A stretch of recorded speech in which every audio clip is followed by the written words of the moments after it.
नमः श्रीवर्धमानाय निर्धूतकलिलात्मने सालोकानां त्रिलोकानां यद्विद्यादर्पणाय ते श्रीमत्परमगम्भीर स्याद्वादामोगलाञ्छनं जियात्रैलोक्यनाथस्य शासनं जिनशासनम्। पंच परमेष्ठी भगवान की जय। नमोकार महामंत्र की जय। वर्तमान जिन शासन नायक श्री महावीर भगवान की जय। युगादि पुरुष प्रथम तीर्थंकर श्री आदिनाथ भगवान की जय। परम पूज्य आचार्य श्री मानतुंग जी महाराज की जय। परम पूज्य आचार्य श्री शांति सागर जी महाराज की जय। परम पूज्य आचार्य गुरुवर प्रज्ञा शमन श्री देवनंदी जी महाराज की जय। श्रीमद् जैन धर्म की जय। परम पूज्य आश्रम संरक्षक मुनि श्री अमोक कीर्ति जी महाराज की जय।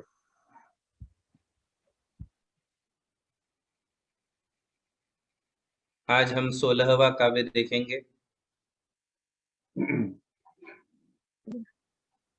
और हमारे पीछे आप सभी लोग बोलेंगे निर्धूमवर्ती निर्धूमवर्ती रपवर्जित रपवर्जित तैलपूरः तैलपूरः कृत्स्नं कृत्स्नं जगत् जगत् त्रयमिदं त्रयमिदं प्रकटीकरोषि प्रगटीकरोषि प्रगटीकरोषि। हाँ, करोषि है, प्रकटीकरोषि है। गम्यो गम्यो न जातु न जातु मरुताम मरुताम चलिताचलानाम चलिताचलानां दीपो दीपो परस्त्वमसि परस्वमसि नाथ नाथ जगत प्रकाश। जगत प्रकाश। एक बार और पढ़ता हूँ। निर्धूमवर्तिरपवर्जित तैलपूर कृत्स्नं जगत्त्रयमिदं प्रकटीकरोषि गम्यो न जातु मरुतां चलिताचलानां दीपो परस्त्वमसि नाथ जगत्प्रकाश। निर्धूमवर्ती रपवर्जित तैलपूरः। एक एक शब्द सुने सभी लोग तो उच्चारण आपका भी सही हो जाएगा। निर्धूमवर्ती रपवर्जित तैलपूरः कृत्स्नम, है ना, कृतस्नम नहीं है। कई लोग कृतस्नम पढ़ते हैं, कृतस्नम नहीं, तो आधा है तो हम पढ़ेंगे कृत्स्नम जगत त्रयमिदम प्रकटीकरोषि गम्यो न जातु मरुताम चलिताचलानां दीपो परस्त्वमसि नाथ जगत प्रकाश, है ना। तो इस प्रकार इसका उच्चारण है। लीजिए हम इसका अर्थ समझे। क्या कहते हैं आचार्य? आज आचार्य श्री मानतुंग महाराज दीपक के साथ भगवान की तुलना नहीं कर रहे हैं, बल्कि ये कह रहे हैं कि वास्तविक दीपक आप ही हो, है ना। भगवान तो अतुलनीय है, अनुपम है। भगवान को कोई भी उपमा या भगवान की किसी के भी साथ तुलना करना संभव नहीं है। संसार में ऐसा कोई पदार्थ नहीं जिसके साथ भगवान की तुलना की जा सके। तो पहले हम इसका अर्थ देखेंगे, फिर मैं आपके लिए उसका भावार्थ बताऊंगा। देखिए, इन्हीं 4 पंक्तियों को अन्वय में देखेंगे तो उसका सेंटेंस बनाया गया है, उसका हमने सेंटेंस बना के दिया है। आप देखिए, हे नाथ, नाथ शब्द आया है, ये संबोधन है। हे नाथ, त्वम निर्धूमवर्ति असि। ये जो असि शब्द है ये असि क्रियापद है। चौथी पंक्ति में त्वमसि आया है, त्वमसि, उसको हम अलग करेंगे तो त्वम असि। त्वम यानी आप, असि यानी हो। असि वर्ब है, क्रियापद है। त्वम यानी आप, असि यानी हो। तो कैसे हो, आप कैसे हो? तो कहते हैं निर्धूमवर्ति। आप, आपके लिए ना बाती की आवश्यकता है, आप निर्धूम हो और निर्वर्ती हो, यानी आप में धुआं नहीं है और आप में बाती नहीं है। न धुआं है न बाती। जब भी दीपक जलाया जाता है तो आप कल्पना करेंगे, ये सारे शब्द आपको उसमें देखने को मिलेंगे। धुआं, बाती। भगवान में न धुआं है न बाती है, ये पहली बात।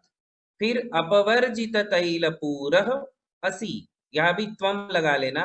त्वम अपवर्जित तैल पूरः असि। अपवर्जित तैल पूर यानी आप में तेल भी नहीं है। दिया में तेल लगता है ना, तो यह कह रहे हैं कि ना तेल है, न धुआं है, न बाती है।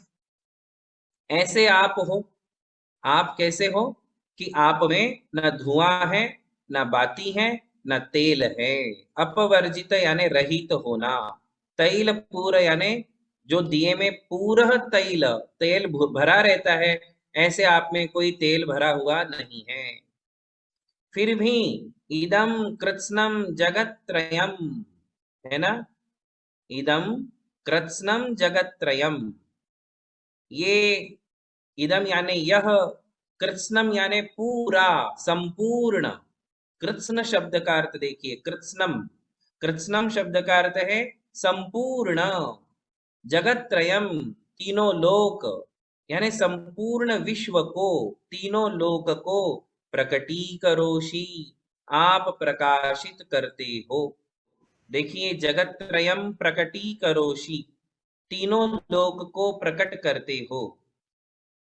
इदम कृत्स्नम जगत्त्रयम प्रकटीकरोषि, तीनों लोक को प्रकट करते हो। प्रकट करते हो यानी प्रकाशित करते हो। हे नाथ, आप में धुआं नहीं, आप में बाती नहीं, आप में तेल नहीं, फिर भी आप तीनों लोक को प्रकाशित करते हो, है ना। और आगे एक बात कहते हैं, चलिता चलानाम मरुताम न जातु गम्यः असि। चलिता चलानाम शब्द का अर्थ है, ये चलिता चलानाम पीछे भी आया था, देखो आप, मरुता चलिता चले न, पिछले काव्य में भी ये शब्द आया था और उसका अर्थ बताया था आपको। चलिता चलानाम यानी कि पर्वतों को भी चलायमान कर देती है। मरुता, मरुत शब्द का अर्थ वायु है ना। पर्वतों को भी चलायमान करने वाली हवा, मरुत यानी हवा, वायु, तूफान, ये मरुत शब्द का अर्थ है। और चलिता चलानाम यानी चलित प्लस अचल। अचल शब्द का अर्थ होता है पर्वत, और चलित का मतलब है पर्वत को चलायमान करने वाली। पर्वतों को चलायमान, आपको बताया था ना, कल्पांत काल में तूफान आता है, छठवें काल के अंत में एक तूफान आता है, और उस तूफान के द्वारा, उस कल्पांत काल की वायु के द्वारा जितने भी पर्वत होते हैं, सारे के सारे पर्वत जड़ से हिल जाते हैं। किंतु यहां कहते हैं,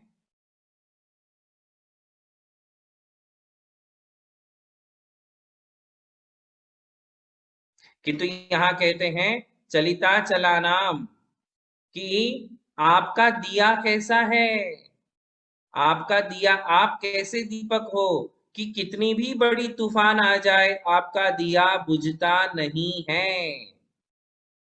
एक सामान्य दिया आप अपनी आंखों के सामने लाइए, उस दिए में क्या क्या होता है, तेल होता है, बाती होती है, उसको जलाते हैं तो उसमें से धुआं निकलता है, हवा आती है तो वह दिया बुझ जाता है ना। किंतु भगवान कैसे दीपक हैं, चलिता चलानाम मरुताम न जातु गम्यः, बोले पर्वतों को चलायमान करने वाली जो हवा है, उस हवा से भी भगवान अगम्य यानी बुझते नहीं हैं, उनकी ज्योत हिलती भी नहीं है। और कैसे हैं भगवान? त्वम जगत प्रकाशः असि, भगवान पूरे जगत को प्रकाशित करते हैं, जगत प्रकाशक हैं। इसलिए तस्मात् त्वम अपरः कश्चन दीपः असि, हे भगवान आप कोई अलग ही दिए हो। क्या कह रहे हैं? हे भगवान आप ये सामान्य दिया नहीं हो। दुनिया में जो दिया देखा जाता है, दीपावली के दिन जो आप दिए लगाते हो, वो वाला दिया आप नहीं हो, आप तो कोई अलग ही दिया हो। तो कैसे दिया है भगवान? असाधारण, जो दुनिया में और कहीं भी नहीं है, ऐसा दिया है। अब इसका हम भावार्थ देखेंगे। देखिए बंधुओं, यहाँ भगवान के केवल ज्ञान गुण की स्तुति है। किसकी स्तुति है? केवल ज्ञान की। केवल ज्ञान ही ऐसा एक दीपक है। कैसा दीपक है? दिए का काम क्या है? दिए का काम है प्रकाश देना, लाइट देता है और अंधेरे को दूर करता है। अंधेरे में जो वस्तु हमें दिखती नहीं है, हम दिया जलाते हैं तो हमें दिए में वो वस्तु दिख जाती है ना? ये दिए का काम है। अब यहाँ कह रहे हैं कि भगवान आप ही वास्तविक दीपक हो। क्यों हो? क्योंकि उस दिए को जलाने के लिए तेल चाहिए, किंतु आपके केवल ज्ञान रूप दीपक को जलाने के लिए तेल की आवश्यकता नहीं है। आपके दिए में से तेल खत्म तो दिया बुझ जाता है, किंतु भगवान का दिया कभी बुझता नहीं है। केवल ज्ञान रूपी दीपक एक बार जो जल गया सो जल गया, उसको जलते रहने के लिए तेल की आवश्यकता नहीं है। हमको दिया, अखंड दिया जलाते मालूम है ना आपको? मंदिरों में अखंड दीपक, कई मंदिरों में बरसों से अखंड दीपक जलाया जा रहा है।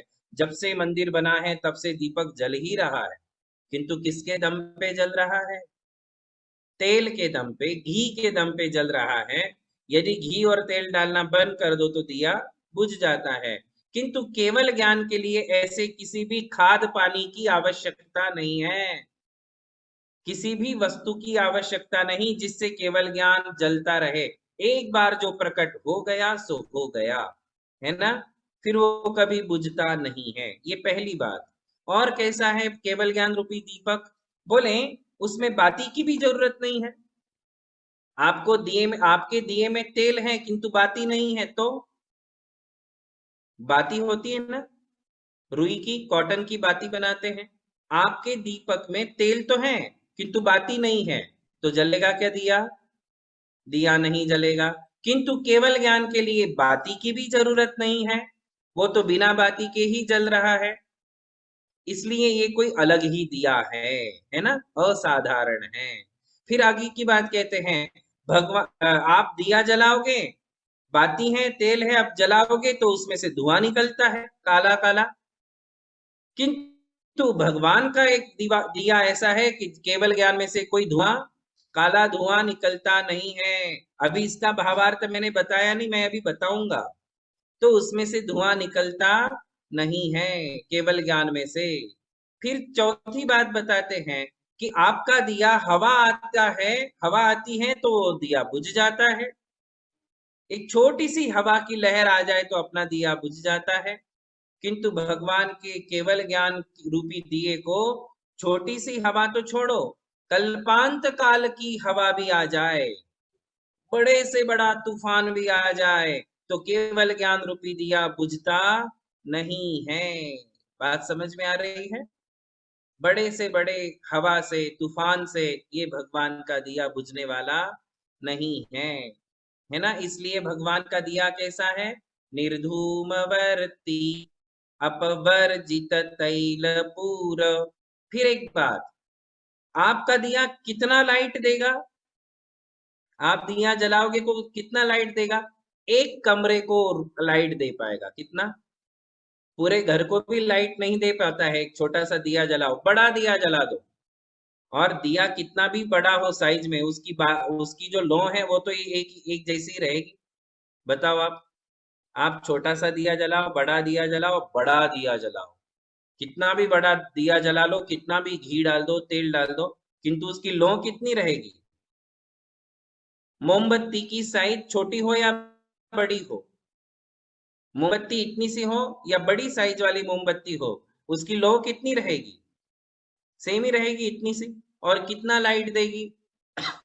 तो एक कमरा मुश्किल से उसमें लाइटन हो पाता है, प्रकाशित हो पाता है। किंतु भगवान का दिया कैसा है? कृत्स्नम जगत्त्रयमिदं, हे भगवान आपका दिया ऐसा है जो तीनों लोक को प्रकाशित करता है, तीनों लोक को देख लेता है, जान लेता है, बता देता है, दिखा देता है ना? ऐसा केवल ज्ञान रूपी दिया है और हवा से बुझता नहीं है। इसलिए हे भगवान आप एक कोई अलग ही दीपक हो जो इस संसार में देखने को नहीं मिलता है। बंधुओं, यहाँ क्या कहना चाहते हैं इसे आप समझिए। यहाँ ये दिए से तुलना नहीं है, ये तुलना है हमारे ज्ञान से भगवान के ज्ञान की। किसके ज्ञान से है? हम सबके ज्ञान से भगवान के ज्ञान की तुलना की गई है कि हमारा ज्ञान तो ये दिए जैसा है। कौन से दिए जैसा? जिसमें धूप तेल की जरूरत है, बाती की जरूरत है कि नहीं? बताओ कैसे जरूरत है, मैं आपको बताता हूं। शास्त्रों में दो शब्द आते हैं, क्षायोपशमिक ज्ञान और क्षायिक ज्ञान। हम सबका जो ज्ञान है वो क्षायोपशमिक ज्ञान है, हम सबका। क्षायोपशमिक ज्ञान में और केवल ज्ञान में क्या अंतर है? केवल ज्ञान एक बार प्रकट होता है, खत्म नहीं होता, है ना? किंतु हमारा ज्ञान खत्म हो जाता है, हमारा ज्ञान विचलित हो जाता है। यदि हमारे ज्ञानावरण कर्म का उदय आया तो हमारा ज्ञान घट जाता है, किंतु केवल ज्ञान कभी घटता नहीं है। ये हमारे ज्ञान से भगवान के ज्ञान की तुलना है। हमारा ज्ञान बिल्कुल हमारे घर में जलाए हुए दिए जैसा है, जब तक तेल है तब तक जलेगा। तो कैसा है हमारा ज्ञान? जब तक ज्ञानावरण कर्म का क्षयोपशम है तब तक हमें ज्ञान है। यदि क्षयोपशम घट गया तो हमारा ज्ञान भी घट जाता है। तो तेल घटा, दिया बुझा, हमारा क्षयोपशम घटा, हमारा ज्ञान भी बुझ जाता है।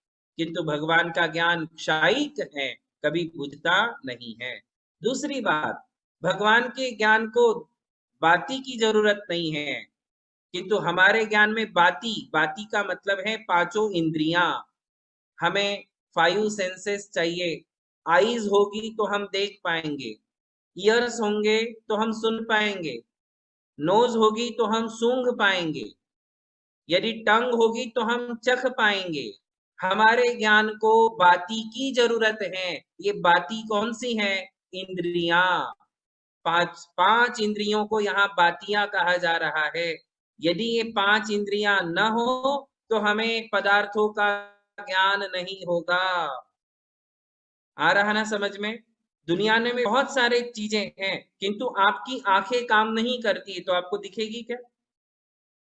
जबकि ज्ञान हमारी आत्मा में है, किंतु आंखें कमजोर हैं तो हमें दिखता नहीं है ना? ऐसा होता है ना? सुगंध और दुर्गंध दुनिया में है, किंतु आपकी नाक काम नहीं करती तो आपको स्मेल नहीं आती है। अभी कोरोना में कई लोगों की टेस्ट और स्मेल चली गई थी ना? क्यों? क्योंकि आपकी टंग ने और आपकी नोज ने काम करना बंद कर दिया। तो हम जो है बाती के अधीन हैं। तेल है किंतु बाती नहीं, बाती है तो तेल नहीं। हम लोगों की हालत ऐसी है। तेल का मतलब ज्ञानावरण कर्म का क्षयोपशम, बाती का मतलब इंद्रियां। हमको दोनों चाहिए। अंतरंग में क्षयोपशम चाहिए, क्षयोपशम यानी कर्म, कर्म का उपशम हो जाना। यदि कर्म ठंडा नहीं पड़ेगा, कर्म शांत नहीं होगा, ज्ञानावरण कर्म, तो हम जान नहीं पाएंगे। और ज्ञानावरण कर्म का क्षयोपशम है किंतु हमारी इंद्रियां ठीक नहीं है, ये 5 इंद्रियां ठीक नहीं है तो भी हमें ज्ञान नहीं होगा। तो हमें तेल भी चाहिए और बाती भी चाहिए, किंतु भगवान को ना क्षयोपशम चाहिए ज्ञानावरण कर्म का, ना भगवान को इंद्रियां चाहिए। आपको पता होगा कि भगवान की पांचों इंद्रियां समो शरण में होती हैं, किंतु भगवान इंद्रियों से काम नहीं लेते। वो आंखों से नहीं देखते, वो कान से नहीं सुनते, है ना। भगवान पांचों इंद्रियों से काम नहीं लेते। इसका मतलब क्या, ना भगवान को बाती की जरूरत पड़ रही है, ना तेल की जरूरत पड़ रही। तीसरी बात, हमारा तेल भी है, हमारी बाती भी है। जब हम उसे जलाते हैं तो उसमें से धुआं निकलता है, काला धुआं। अभी धुआं क्या होगा बताएंगे आप? भगवान के ज्ञान में और हमारे ज्ञान में क्या अंतर है? हमारे ज्ञान से काला धुआं निकलता है, भगवान के ज्ञान से काला धुआं नहीं निकलता। कौन सा काला धुआं है पता है आपको? वो काला धुआं है राग द्वेष का, मोह का। हम पदार्थों को जानते हैं तो अट्रैक्ट हो जाते हैं, अटैच हो जाते हैं, हमें राग हो जाता है, या फिर हमें पदार्थों से हेट हो जाती है। कोई वस्तु हमें अच्छी लगती है, हमने जाना, भगवान भी जानते हैं और हम भी जानते हैं, हम थोड़ा सा जानते, भगवान अखिल विश्व को जानते, किंतु जानने के बाद भी भगवान अट्रैक्ट नहीं होते, अटैच नहीं होते, कंफ्यूज नहीं होते। और हम जानते हैं तो हमारे ज्ञान से ये तीन धुएं निकलते हैं। कौन से तीन धुएं? मिथ्यात्व का, राग का और द्वेष का। ये तीन धुएं हमारे ज्ञान से निकलते हैं, भगवान के ज्ञान से ऐसे धुएं नहीं निकलते हैं। बात समझ में आई? मानतुंगाचार्य जी क्या कहना चाह रहे हैं? शायद आपने ऐसा विचार पहले नहीं किया होगा। हमने सिर्फ इतना सीखा है कि धुआं नहीं, बाती नहीं, तेल नहीं, ऐसा भगवान का दिया है। अरे भाई, ये धुआं कौन सा है, ये बाती कौन सी है, ये तेल कौन सा है? आपको ध्यान में आया कौन सा तेल, कौन सी बाती और कौन सा धुआं? तो वो है क्षयोक्षमिक ज्ञान। ज्ञानावरण कर्म का क्षयोक्षम है तेल, पांचों इंद्रियां है बाती, और राग द्वेष मोह का जो धुआं है वो धुआं है राग द्वेष मोह। ये हमारे ज्ञान से निकलते हैं काले काले धुएं। किंतु भगवान अखिल विश्व को जानने के बाद भी ना मिथ्यात्व में जाते हैं, न राग में जाते हैं, ना द्वेष में जाते हैं, किसी से अट्रैक्ट नहीं, किसी से हेट नहीं। और हम जितना जानते हैं, हम जितना लोगों को, दुनिया को जानते हैं, उतना अट्रैक्ट होते हैं, उतना अटैच होते हैं ना। यही धुआं है हमारे ज्ञान से निकलने वाला। और फिर एक बात कहते हैं कि कृष्णम जगत त्रयमिदम, भगवान का ज्ञान तो तीनों लोक को जानता है, देखता है, किंतु हमारा क्षयोक्षमिक ज्ञान है, इतना सा जानते हैं, इतना सा देखते हैं, किंतु धुआं कितना ज्यादा निकलता है ना। जानते और देखते कितना है, हमारी कितनी क्षमता है। हम बहुत कम देख पाते हैं, बहुत कम जान पाते हैं। भगवान तीनों लोक को देखते और जानते हैं, हम तो बहुत कम, पांच इंद्रियों से हमें जितना दिखता है उतना ही हम जान पाते हैं, इससे अधिक नहीं। फिर भी धुआं कितना निकलता है, धुआं इतना निकलता है मानो पूरे दुनिया में फैल जाता है अपना धुआं, इतना धुआं निकलता है। लाइट कम है और धुआं ज्यादा है। क्या है हमारे ज्ञान में? हमारे ज्ञान रूपी दीपक में लाइट कम है और धुआं ही भरा हुआ है, धुआं ज्यादा है। भगवान के ज्ञान रूपी दीपक में धुआं तो जीरो है और लाइट तीनों लोक को दिखाने वाली लाइट है। ये अंतर दो प्रकार के दीपकों में है। ये बात आचार्य श्री मानतुंग जी कह रहे। और चौथी बात, हमारा ज्ञान विचलित हो जाता है। भगवान का ज्ञान कल्पांत काल की वायु भी आ जाए तो भी हिलता नहीं है, और हमारा तो हिल जाता है। हमें जितने लेक्चरर मिलते हैं उतना हमारा ज्ञान हिलता रहता है ना।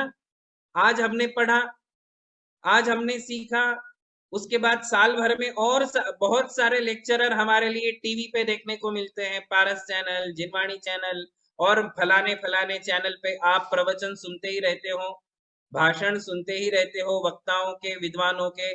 जितने लोग जैसा प्रवचन देंगे, जैसा आपको बताएंगे, उतना आपका ज्ञान हिलता रहता है। कभी लगता है कि ये महाराज ठीक बोलते हैं, कभी लगता है वो ठीक बोलते हैं, कभी लगता है वो पंडित जी सही बता रहे, कभी लगता है वो विद्वान सही बता रहे, फिर कंफ्यूज हो जाते हो, ये सही है कि वो सही है, ये सही है कि वो सही है। इसका मतलब क्या? कल्पांत काल मरुताम चलिता चलानाम। भगवान का ज्ञान तो कल्पांत काल का तूफान आ जाएगा तो भी हिलने वाला नहीं। जो जान लिया सो जान लिया, वही परफेक्ट है, केवल ज्ञान। किंतु हम सबका ज्ञान हिलता ही रहता है, हिलता ही रहता है। जितने जनों को सुनते उतनी बार आपका दिमाग घूमता है, ये सही है कि वो सही है कि वो सही है। आपका ज्ञान रूपी दिया हिलता है, हवा आने पे बुझ जाता है। और कई बार हम जो सही सही जाना था उसे ही छोड़ देते हैं कि शायद ये गलत है, वो जो बता रहे वह सही है। और ऐसे में हमारा ज्ञान रूपी दिया बुझ जाता है। आई ना बात समझ में? हो रहा ना ऐसा कि आज जितने विद्वानों को सुनो, जितने मुनियों को सुनो, जितने अन्य अन्य संप्रदायों को सुनो, उतनी बार हमारा दिमाग हिल जाता है कि कौन सही होगा, ये सही है कि वो सही है, कि वो सही है कि वो। इसलिए भगवान ऋषभ देव की स्तुति करते हुए मान दुंगाचार्य जी कहते हैं कि वास्तव में दिए तो आप ही हो, वास्तविक दीपक आप ही हो। और हे भगवान, मुझे भी वह दीपक प्राप्त हो, मेरा क्षयोक्षमिक ज्ञान नष्ट हो, मुझे भी केवल ज्ञान की प्राप्ति हो। इस प्रकार यहाँ जो है इस काव्य के माध्यम से आचार्य श्री ने भगवान की स्तुति की है। निर्धूमवर्तिरपवर्जित तैलपूर कृत्स्नं जगत्त्रयमिदं प्रकटीकरोषि गम्यो न जातु मरुतां चलिताचलानाम् दीपोपरस्त्वमसि नाथ जगत्प्रकाश। बोलिए आदिनाथ भगवान की। सभी को आशीर्वाद है। परम पूज्य धर्म दिवाकर मुनि श्री अमोघ कीर्ति जी एवं अमर कीर्ति जी महाराज की जय। नमोस्तु नमस्ते महाराज जी। महाराज।